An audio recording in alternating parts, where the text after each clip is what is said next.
What emotional qualities does a nurse need to thrive under the pressure of working in the ICU, or in your case now as a rapid response nurse?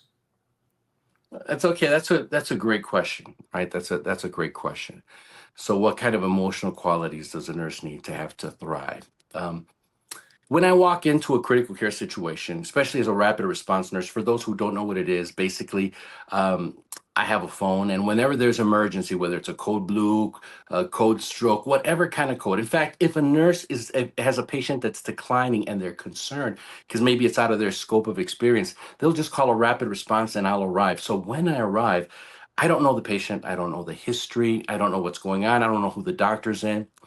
I walk in, okay? First and foremost, ABCs, baby. I look at the patient.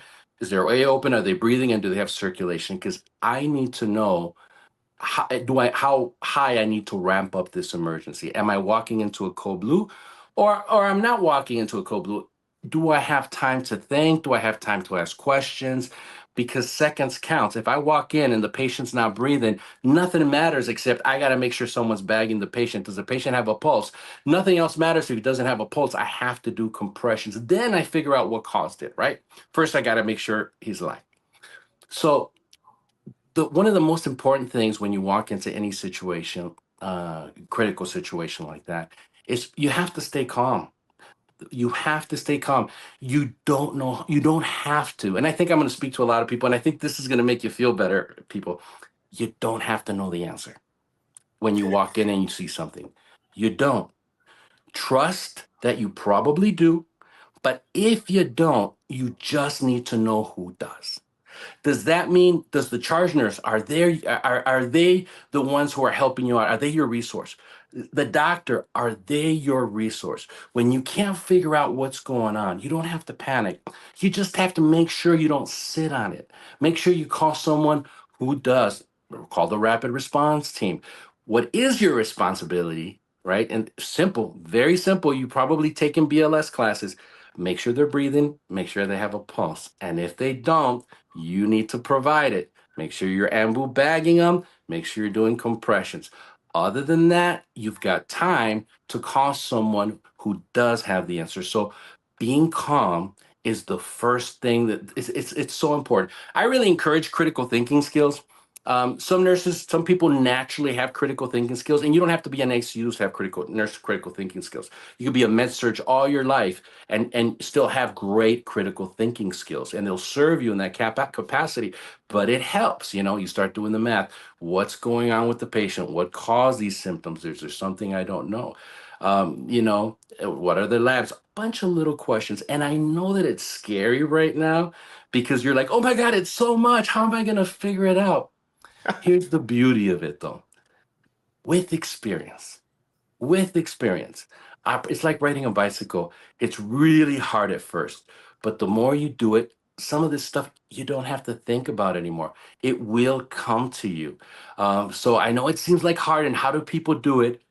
You will. We were built that way to be able to store knowledge, to learn, and to grow. I promise you, it's not that I'm super smart when I walk into a room, but when I walk into the room, I just have so much experience to draw from. Here's what I believe. Here's what I believe. Sometimes I'll walk into a patient and I can't put my finger on what's wrong with the patient. But I've got red flags going on when I'm looking at the patient, right? Like, okay, this doesn't look right. There is something, I don't know what it is, but there's something going on with this patient. And I I tie that up to two things, two different things. One of it is we're thinking with our conscious. We're consciously thinking with our forefront, right? Trying to reason, trying to figure things out.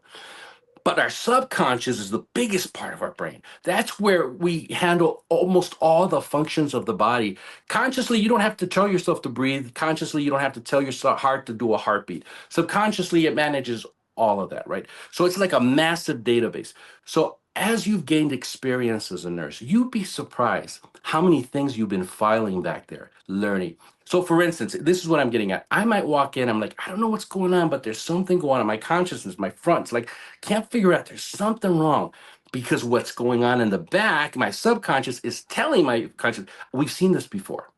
You can't tell, but I'm noticing a certain shade of color in the fingertips with that type of depth of breathing, with that kind of fluttering of the eyes, things that are very subtle that maybe consciously I'm not picking up, but subconsciously it's there. And it's telling me, you've seen this before. The last time you saw this, it was bad. It has to do with sepsis, or it has to do with something. So all of a sudden you're looking at the patient, you're like, I don't know, my gut, right? We call it our gut. My gut Gut feeling. tells me that, it might be sepsis, but it's one of two things. But the one of them, biggest one, the one that's most common, let's just call it, the one more acceptable, is that it's subconsciously you're putting all these things together, and it's telling you and kind of guiding you into, you need not to ignore this, try this. That's the most common one. But also, because I've had these experiences, I believe that spiritually also, all of a sudden you're there. If it's a calling, so I feel like I little alerts saying, God's telling me, pay attention. Something's about to happen. Pay attention.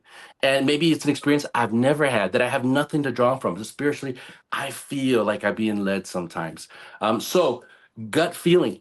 Trust your gut feeling. There's scientific based reasons why you should trust your gut feeling, and spiritually, there's also reasons why you should trust your gut feeling. So, walking into an unknown emergency, right? You don't have, it's okay. Be calm. You don't have to know the answers.